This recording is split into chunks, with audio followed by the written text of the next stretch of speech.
Dear Malaysians, this video is for you. I think we need to have an unfiltered family talk about the things that we need to change. I am a Malaysian. I've lived in Malaysia for 24 years and then I moved to America. I lived here for 11 years. So it's safe to say there are a lot of things that I've learned here and there are a lot of things that I've realized about myself that I'm weird and I'm different. But don't get me wrong, Malaysians, I love you guys the most. I think we are awesome. I think Malaysia is the greatest country in the world. Infiltrating people. Hi, baby. Thank you for the phone. But Daddy's working. Working, yeah. Alright. Bye-bye. Bye-bye. See you later, bud. Anyway, as I was saying.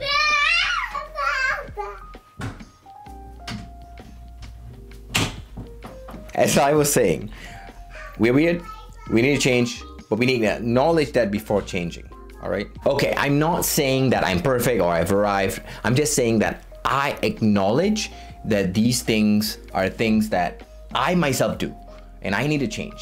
But I'm aware, so I encourage you, reflect yourself and see if you do some of these things, maybe consider changing your ways a little bit, alright? So, number one, first item, Malaysians, we are cheap AF. I'm telling you guys, we love discounts, we love the cheapest things, we're so frugal with money, we like those pasar pagi, we like those pasar malam, all those little knickknacks, we love them. Sometimes, it's okay to invest in quality.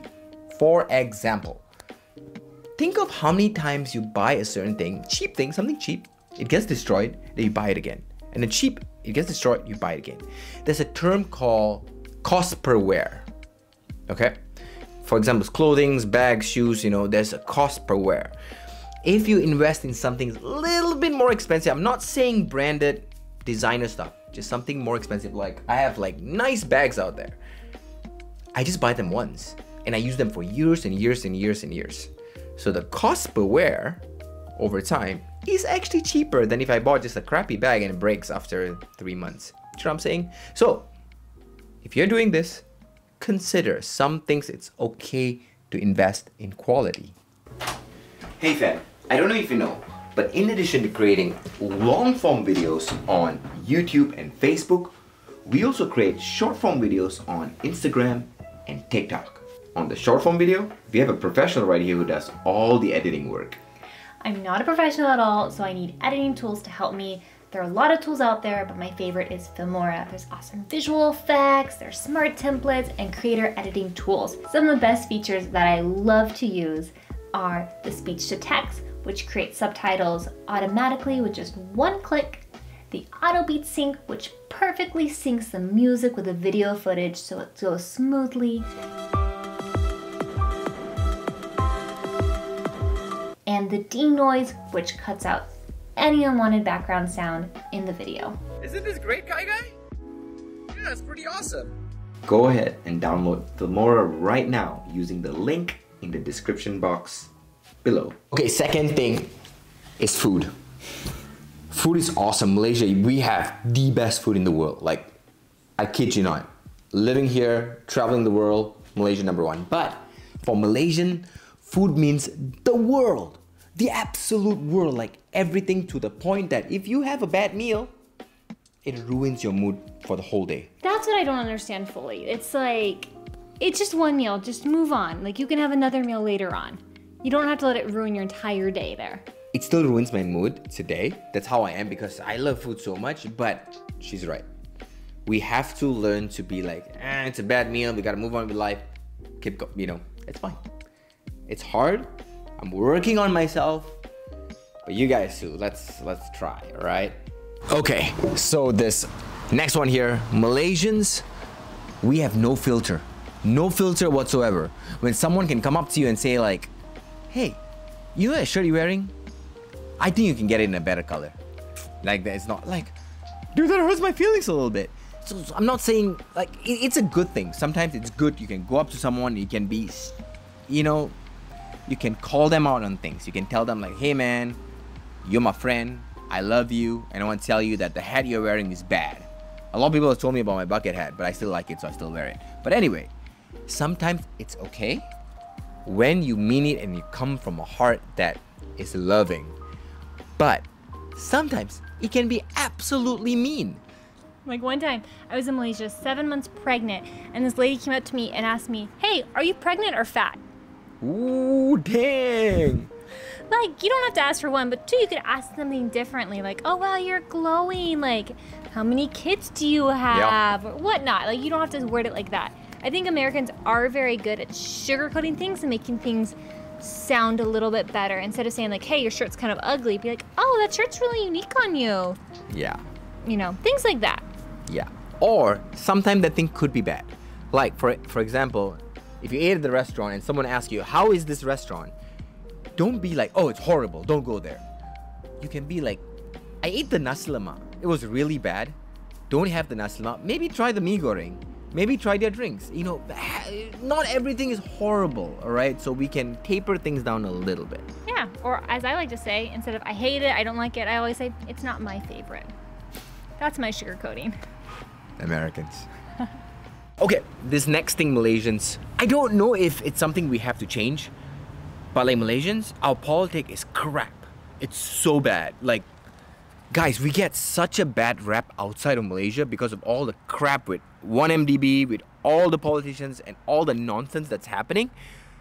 We have to sort ourselves out. I don't know what we need to do. I really don't know. Like, all I can say to y'all is like, vote. Like, vote. Go out there and vote. Do something to try to make a change. But is that enough? I genuinely don't know. I'm starting to question, because in the that election that we actually overthrew the government and made a change and all that, that lasted 2 years and then it went back to normal. So I'm like, do we keep fighting? I don't know. I don't know what's the solution here. But we have to change. We absolutely have to change. And people, I don't want to get political. I'm not a political person. I just love my country so much, and the people, we are so freakingly united.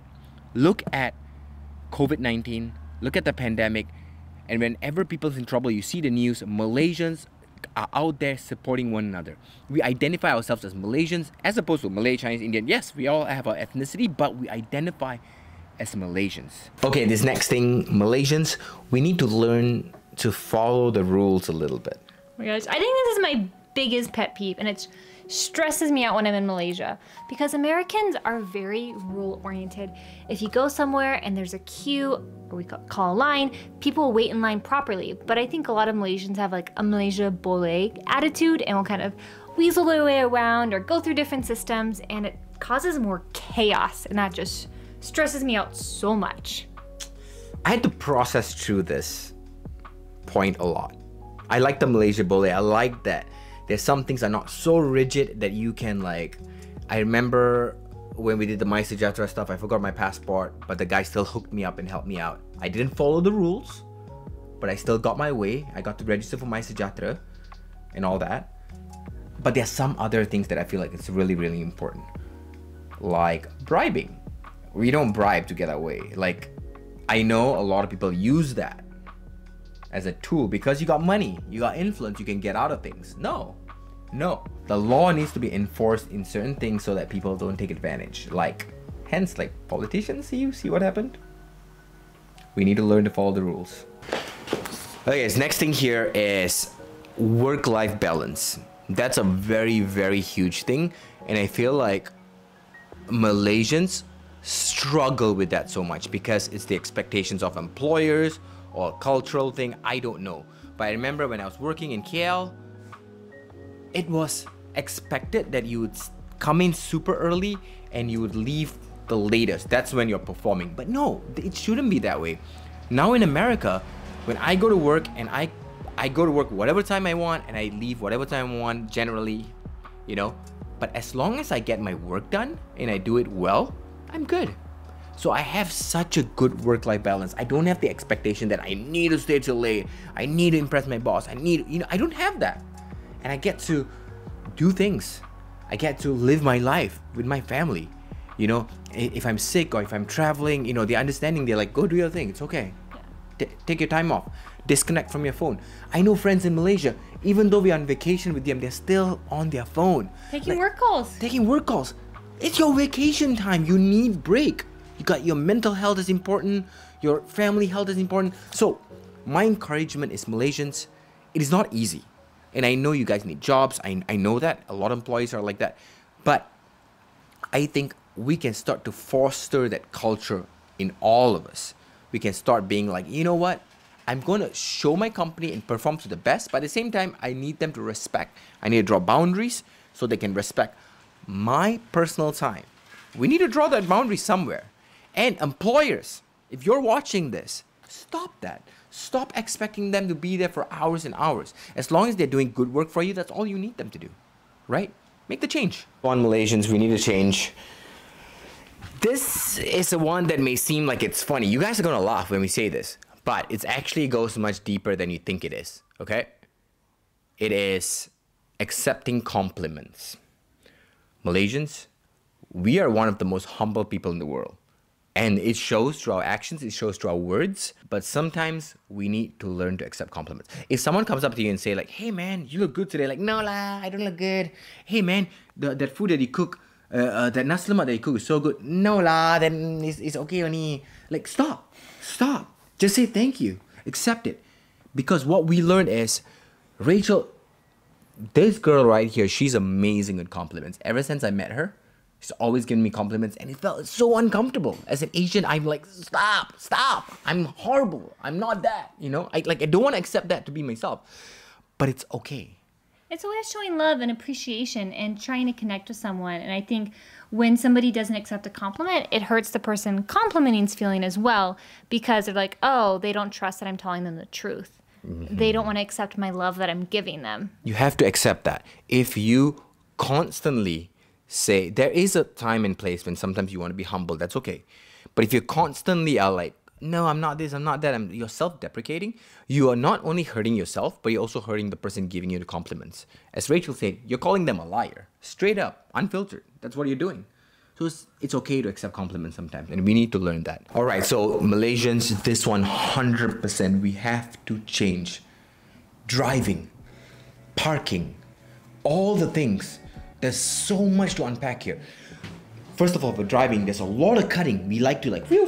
We want to do all that because rules are not being enforced. Secondly, double parking. It shows that you are selfish. You care about what you want to do more than someone else, right? Because you want to stop there. There's no parking, so you're like, oh, I need to convenient and go run there, pick up stuff, so I'm going to double park for now.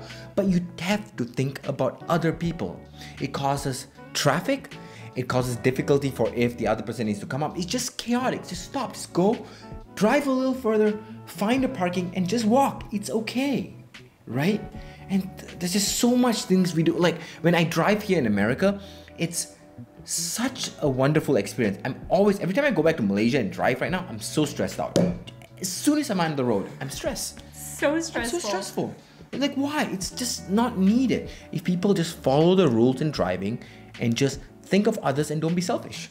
Even like red lights. There's a red light and like 3, 4, 5 more cars will go through, which causes more congestion on the other side because the other cars have to wait longer. It's just... Traffic lights. They are not a suggestion. They are the law. Just follow it. It's great, just stop. It's not hard. Okay, those are the things that I could think of, and I'm only sharing it because these are things that have opened my mind and my perspective to a whole new world and way of living. It's just know that this is coming from a place of love. All right, I love you guys so much, and I just want to share with you. If you change or not, it doesn't impact me a lot, to be really honest, but I just want to encourage you guys. That's it. All right, thank you for watching. I love you. Bye. Bye.